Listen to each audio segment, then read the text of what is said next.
This week has big celebrations in store, including Martin Luther King Jr.'s Day and the inauguration of a new president. The pomp and circumstance both will include are vastly different from the wedding at Cana. But under the surface, there are insights for ordinary people like us. And how can such circumstances lead to transformation? Weddings were a big deal in villages like Cana, involving the community and the majority of the people in it. Historians estimate that Cana may have been home to maybe 150 to 200 people at that time. Imagine that you're in that place at that time. It's beautiful, a place where the hills stretch like God's own arms, and the air carries whispers of ancient prayers. There's joy, laughter, and the rich aroma of bread and wine. But then, an unexpected turn of events. The wine runs out. This moment might seem small, a little thing, but it becomes a stage for something extraordinary. Mary, with the wisdom of one deeply attuned to life's rhythms, notices the lack and turns to Jesus. Her words, "They have no wine," are simple, but they carry the weight of trust. Many times in spirituality, ordinary moments often become the thin places where heaven meets earth. A sunrise over the sea or the light filtering through trees speaks of a divine presence, of God being there.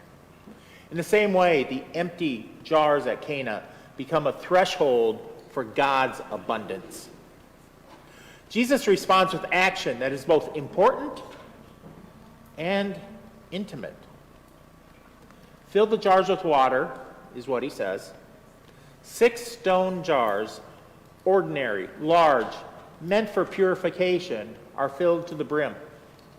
Then, in a quiet transformation, the water becomes wine, the finest the steward had ever tasted. This passage is written as the first of 7 miracles Jesus will participate during the Gospel of John. And that's important, but it's also important to notice the details about human nature and society that we see in this passage. The story is not really about the wedding itself, but about the behind-the-scenes people. Jesus does not appear to be immediately on board. Remarkably, in a male-centered and dominated culture, Mary is the authority figure here, speaking to both servants and to her son and influencing their actions. This is the voice of someone who is using her voice in a way that is uncommon for the time. We don't know who or what Mary is worried about. Is she worried about the caterers, the servants, or the families who have joined together? But she is listening. The cares of the ordinary and the wants of the exalted are both important to her. Mary gets it.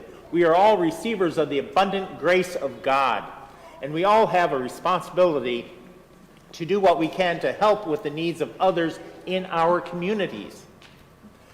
That responsibility is what she helps Jesus to see.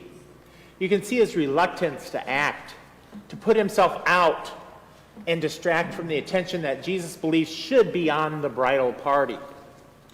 But he does what his mother asked, transforming the water into something extraordinary. Jesus fills the cups of those assembled with abundance. This story works and challenges us on so many levels. In a time where the equality that Martin Luther King Jr. dreamed about has not fully come to life, how should we fill the cups of others? In an era where migrant labor picks our fruits and vegetables and processes the meat we eat, how can we help them with their worries? In a warming world, how do we help the most vulnerable and the poorest people in countries within and beyond our own? And I'm the first to say, we do not have all the answers. But we can look to Mary in this moment, focused on listening to others in the community and then reaching out with her resources and talents. She's not focused on the top of the order, but on those close to her, doing what she can. In those moments of struggle, that's what we cry out for, working to alleviate our loneliness. Sometimes the liquid in our own cup runs dry. Understanding that we don't need to fill the jars by ourselves means trusting that God's grace flows through the cracks of our own humanity. At Cana, Jesus needed a nudge. He needed to recognize the dreams and stories of others, but not feel so overwhelmed that he walked away. Mary provided him that recognition. Who nudges us when we are not seeing others' dreams or fears? Who do we need to nudge to help others in their struggles? Who do we turn to so that our own jars are filled? In our moments of weariness, broken relationships, or even a yearning for a deeper connection, trusting that God's grace flows through the cracks of our humanity may lead us to unlikely answers.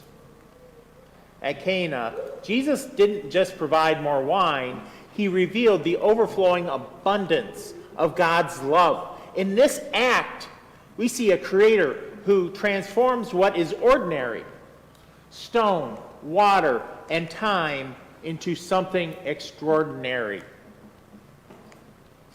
Now let's return to the wedding feast. The laughter has returned. The cups are full, and the music carries on. Yet beneath it all, there's a quiet, a sacred truth. Jesus' first sign was not in a temple or in a palace, but in a village celebration. It was in community. It was among the people in the midst of their daily lives. So may we carry Cana's mystery with us. May we see God's grace in the ordinary moments, a shared meal, a kind word, or the light that filters on the river. And may we have faith, like Mary, to say, they have no wine. Trusting that even in our emptiness, God will delight in our joy and meet us in our need and show us the abundance that only God can give us.